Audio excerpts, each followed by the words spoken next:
for those of you that have joined us, as a part of our COVID response grant, we have established here at Healing Wings Church the Wings Church Health Initiative. And one of the responsibilities that we have as part of our mission is to educate and inform as much as we possibly can our community, especially at this time now when we see that numbers are on the uptick again, and children are going to be out of school, families are going to be coming together this week and the weeks ensuing. Sometimes we're even learning that whether you're vaccinated or not, you can still be a carrier. So that's another issue that we have to be confronted with. We've got a lot of travel that is taking place, and from what I understand now, the airports are maxed out in terms of capacity than it has been for the last 2 years, because everyone feels as though it's a good time now to get out and go do those travel plans, go visit those families, so forth and so on. So with all of that being said, we've invited Dr. Cece Kane, who is a very dear friend of ours. And when I called and asked her about doing this presentation, the first thing she said to me was that she eats and sleeps COVID. And so I said, okay, well, perfect. I guess God laid this on my heart and to get this done. And so I'm going to turn it over to Dr. Cece at this time. Well, thank you so much. Like Pastor Al said, I have known him as long as my youngest daughter has been around, and that's 30 years? She's 31 now, so it's been about 30 years. So we've both gotten gray hairs together, except I put color on mine. So when he reached out, I was really honored that he asked me to do this, because I've been working this COVID since it started. So this is an honor to actually educate folks about this. I have some experience doing this because I work at Rutgers University in Camden with the students. And as you can imagine, it's just been pretty crazy over the past 19 months. But it's also been pretty rewarding as things change. As you know, do you wear a mask? Do you not wear a mask? Do you go out? Do you stay in? Can you see your family? Things change, and as things change, I had to change with it. So if you think you were confused, I was confused right along with you. So now to have an opportunity to educate you and hopefully try to help with some of the confusion that's going on, I hope that as we do this series that you're not as confused when this is over. And if you have any questions, I'm sure you can email, or however you communicate with Pastor Al, email your questions to him so that we can kind of direct the additional parts of this series towards your questions. So, the question really is, what is COVID-19? Because when this coronavirus came out, it just kind of hit us. And I'm going to be honest with you. I was on a morning prayer call with my church, and my pastor was like, this coronavirus is out. And this was back in February. And I had just had a knee replacement. And he said, this coronavirus is out. I was like, oh, it's just like the flu. It's not going to be anything. And this is me. It's just going to go away. And it did not just go away. So the next slide, we have a video. And it really explains in really simple terms about COVID. In December 2019, there was a cluster of pneumonia cases in the city of Wuhan in China. Some of the early cases had reported visiting or working in a seafood and live animal market in Wuhan. Investigations found that the disease was caused by a newly discovered coronavirus. The disease was subsequently named COVID-19. COVID-19 spread within China and to the rest of the world. On 30 January 2020, the World Health Organization declared the outbreak a public health emergency of international concern. In this video, we'll take a quick look at what is currently known about COVID-19. Keep in mind that this is a new disease, and what's known is rapidly evolving and might change in the future. So what is a coronavirus? Coronaviruses are a large group of viruses. They consist of a core of genetic material surrounded by a lipid envelope with protein spikes. This gives it the appearance of a crown. Crown in Latin is called corona, and that's how these viruses get their name. There are different types of coronaviruses that cause illness in animals and humans. In humans, coronaviruses can cause respiratory infections ranging from the common cold to more severe diseases. These include the severe acute respiratory syndrome coronavirus, first identified in China in 2003, the Middle East respiratory syndrome coronavirus that was first identified in Saudi Arabia in 2012, and SARS-CoV-2, the name of the virus that causes COVID-19 that was first reported in December 2019. So, where did this new virus come from? It's known that coronaviruses circulate in a range of animals. Sometimes these viruses can make the jump from animals to humans. This is called a spillover and could be due to a range of factors, such as mutations in the virus or increased contact between humans and animals. For example, MERS-CoV is known to be transmitted from camels, and SARS-CoV from civet cats. The animal reservoir of the new coronavirus is not known yet. How does the disease spread? The disease can spread from person to person through droplets, when an infected person releases those droplets through coughing, talking, or sneezing, for example, when close to another person. It can also spread when infected droplets land on objects, and when another person touches them and then touches their eyes, nose, or mouth. What are the symptoms? The incubation period, which is the time taken from exposure to the virus and development of symptoms, is on average 5 to 6 days, but can range from 1 to 14 days. There can be a range of symptoms, from very mild to severe. Some people may not develop symptoms. Common symptoms include fever, fatigue, and respiratory symptoms such as cough, sore throat, and shortness of breath. Some people reported loss of their sense of taste or smell, and some may develop a skin rash. In more severe cases, there could be pneumonia, organ failure, and sometimes death. About 80% of cases recover from the disease without needing special treatment. But there are some people who are at risk of serious illness. They include older people or people with underlying medical problems, such as chronic respiratory disease, obesity, diabetes, high blood pressure, heart disease, or cancer. How can we tell whether someone is infected? The infection is commonly diagnosed by a test called reverse transcriptase polymerase chain reaction, generally known as PCR. This test identifies the virus based on its genetic fingerprint. There's also a blood test that can check for antibodies against the virus, which may show that someone was infected in the past. How is it treated? The treatment for COVID-19 is mainly supportive care. Medicines against the virus are currently under investigation. How do we prevent transmission of the virus? There are a number of effective ways to prevent the spread of the disease. These include covering your mouth and nose when coughing or sneezing with a flexed elbow or tissue, and throwing the tissue in a closed bin immediately after use. Wash hands regularly with soap and water or an alcohol-based hand rub, maintaining at least 1 meter distance from people, and the appropriate use of masks and personal protective equipment, especially in health settings. It's important to stay home if you're feeling unwell and to call a hotline or your medical professional. But if you have a fever, cough, or difficulty breathing, seek medical care early and share your travel history or contact with someone unwell with your healthcare provider. In some areas, governments have implemented specific physical and social distancing measures to prevent the spread of the outbreak. It's important to follow their advice. Vaccines to prevent COVID-19 are currently under development, and scientists around the world are working hard to make this happen. That's a quick look at this emerging infectious disease. We're still learning about this virus every day, and what's known may change. So please, check the website below for the most up-to-date information.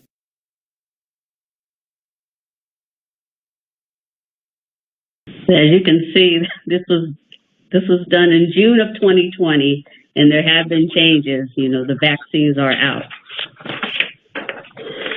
So, next slide, as soon as you get a chance. I really just wanted you guys to understand the disease process itself, because, social media has run rampant since COVID-19 came out, and there are so many things that we heard about what COVID-19 is, but but this is what it isn't. It isn't a China virus or an Asian virus that Chinese people brought over. It's not caused by 5G, because actually most of us have a microwave in our house, and there's more radioactivity coming out of our microwave than is coming from my 5G phones. Okay, you can't cure it or prevent it through a good diet, but we need to eat well anyway. Supplements, garlic, ginger, things of that nature. It's great to eat those things. I mean, I got plenty of ginger, and my daughter was eating all kinds of garlic, so much so that her son was like, "Mom, your breath stinks." But it's not going to prevent it. But there's nothing wrong with eating that stuff. And it isn't spread by mosquitoes. So that's not, COVID-19 isn't that. It is a virus. And just like that video said, coronaviruses have been around for a while. Those are those viruses that we get over and over again when we catch a cold. So it's not, this particular one, it's new and it's a pandemic, but the coronavirus itself isn't something that we have not seen before, if that makes sense. Next one, please. So it did go over the symptoms, and things have changed. The symptoms can appear from 2 to 14 days after you're exposed. We've seen the cough, the sore throat, the shortness of breath. Then we learned that headache, even a sinus headache, can be a symptom. That body aches and fever, sometimes you get with the flu or a cold. Then we learned that even vomiting and diarrhea can be a sign of COVID, or new loss of taste and smell. So you can imagine, as a provider, any one thing can be a symptom, any combination of things can be a symptom. But the next slide, please. The most frightening thing for everybody is no symptoms or being asymptomatic. Working at the college with young people, we were testing them, if they stayed in housing, they got tested every week. And you can imagine when we would call them and say, you're positive for COVID. And they're like, well, how can I be positive? I don't have any symptoms. Well, that's part of COVID. And that's the scary part of it, is that you can be around someone who has no symptoms and they can infect you, because that's what the way COVID is. I've been a nurse for over 26 years, nurse practitioner for 19, and I have never in my entire career seen anything like this at all. You cannot put it in a box and say, this is what it looks like every single time, because it looks different for different people. It just does not fit into like an algorithm that a lot of disease processes fit into. Next slide, please. So I wanted to throw out some numbers, because remember when COVID first came out and you would look on the news and they had like the running numbers, and it was so scary. So I pulled this up yesterday, as of, November 20th. This is since January of 2020. The number of deaths in the U.S. was 770,461. Now, that was as of November 20th. I heard on the news yesterday that they're tracking about 1,000 deaths per day. So when I put that other data up there where it says plus 1,687 new deaths, that just means that was an increase over the previous week. But they're tracking 1,000 deaths a day still.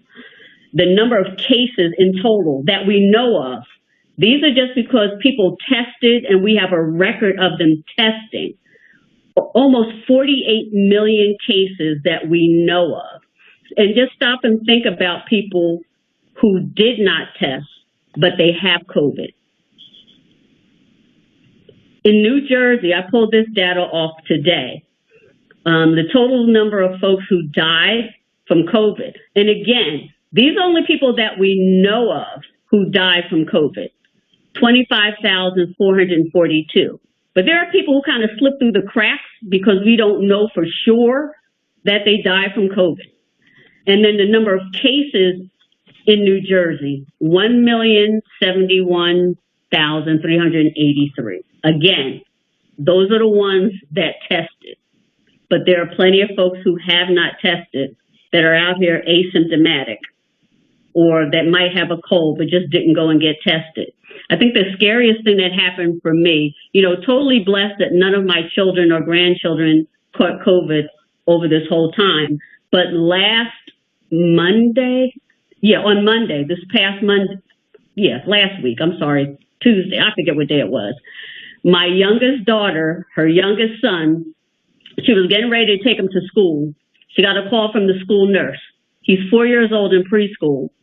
He had a close contact in class, and they can't tell who it was. It was devastating to me. The same day, my oldest daughter, her son is in the same school district, in a different building, different classroom. She gets a call at the end of the day that her son had a close contact in his classroom. So now it's starting to get closer to home.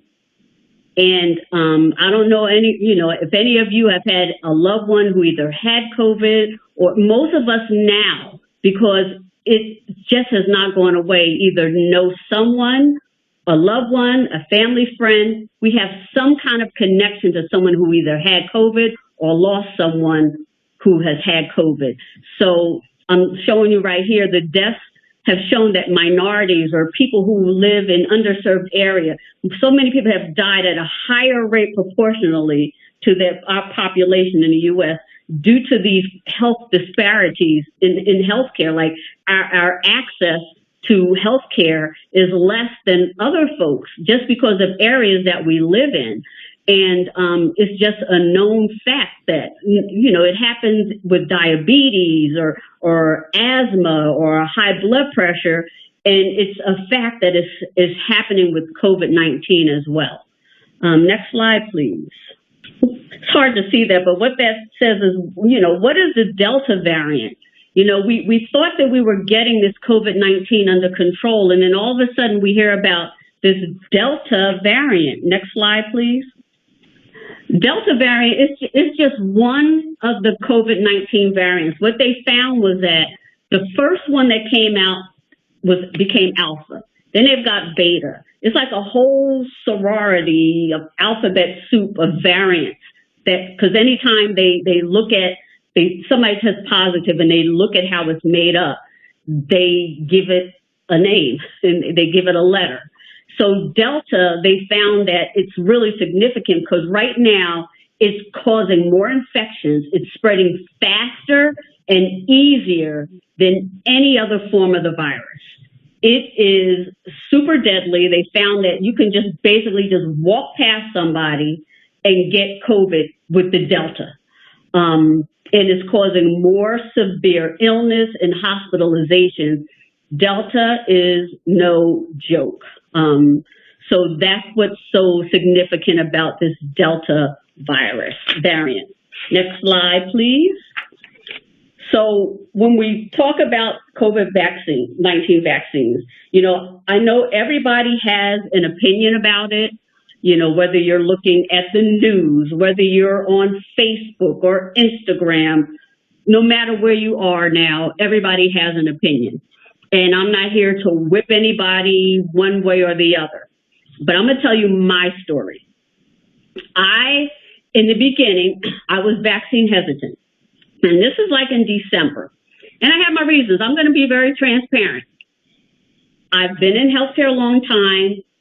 I said to myself, oh my gosh, I know the history of vaccines.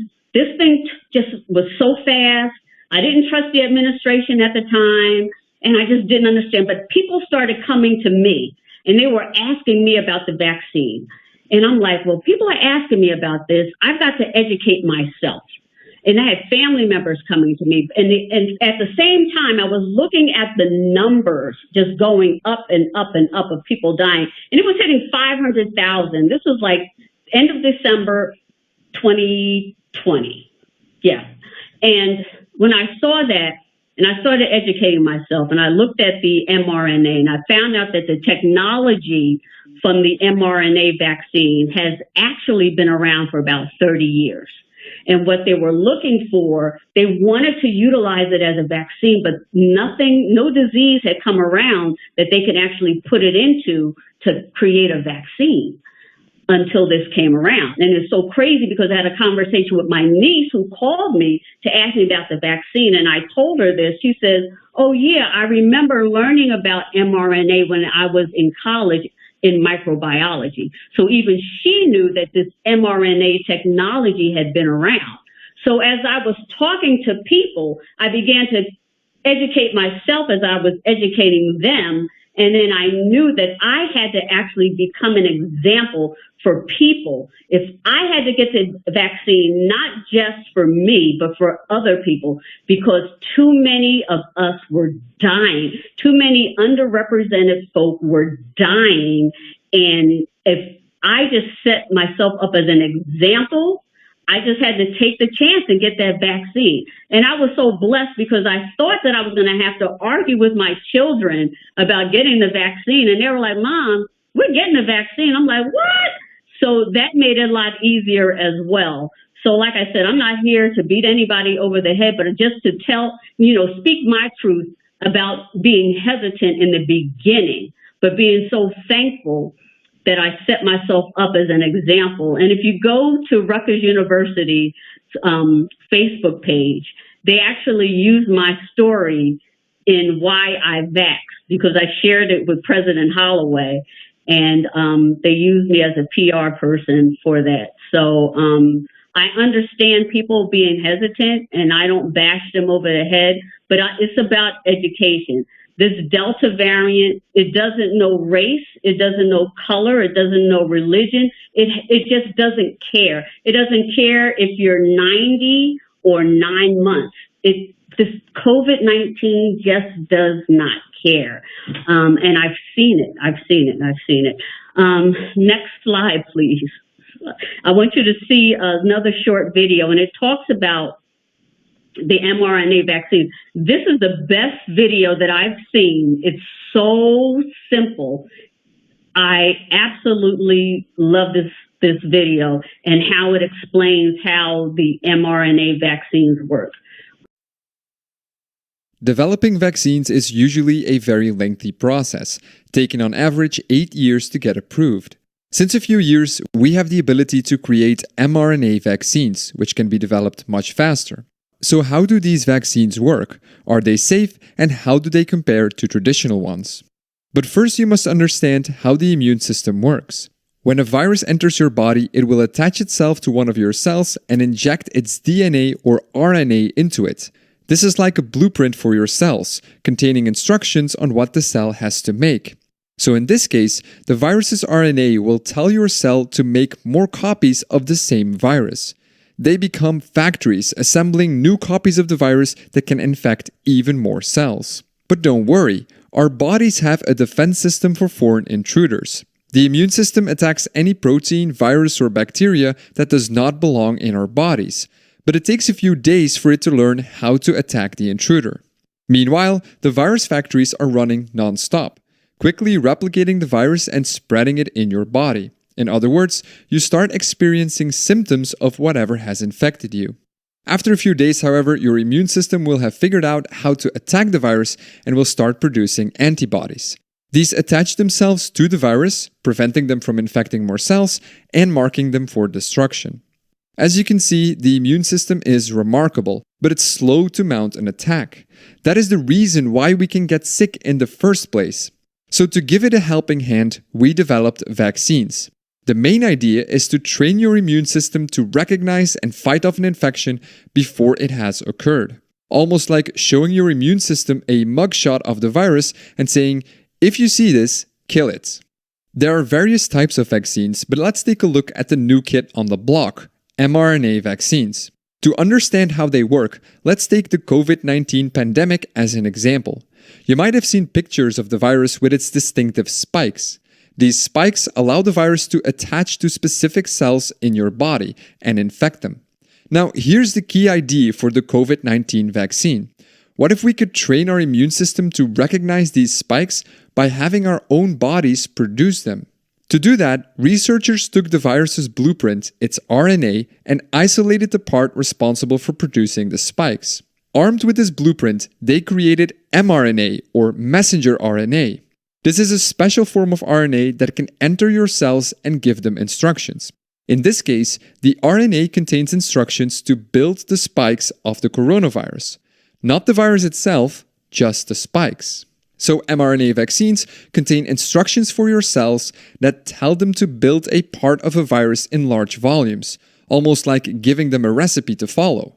Once this is happening, your immune system kicks into action and starts learning how to attack these intruders. Again, it takes some time for the immune system to fight off these spikes, but you won't get sick because it's only the spikes, not the virus itself.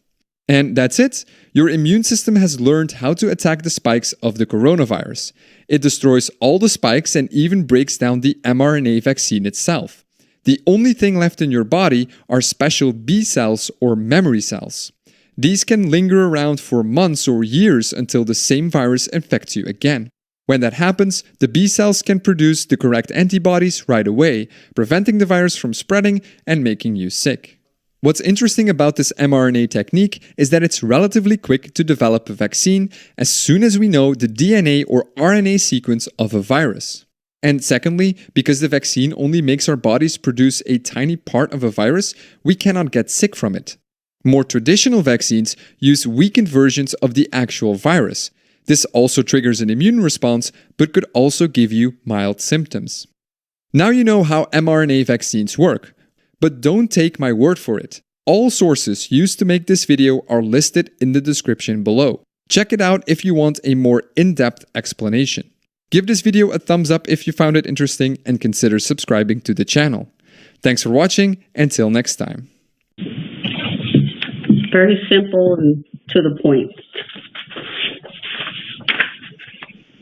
So that's the mRNA vaccine. And next slide, start to find a good one for the J&J. But J&J is what they call a viral vector vaccine. It's similar to the other vaccines that we've gotten. It doesn't use the COVID-19 virus, but but it's harmless virus, and it produces a spike protein that's found on the surface of the COVID-19 virus. So when you get vaccinated, it causes the immune system to recognize that protein doesn't belong there and triggers the immune system to get to work and produce antibodies. So next slide, please.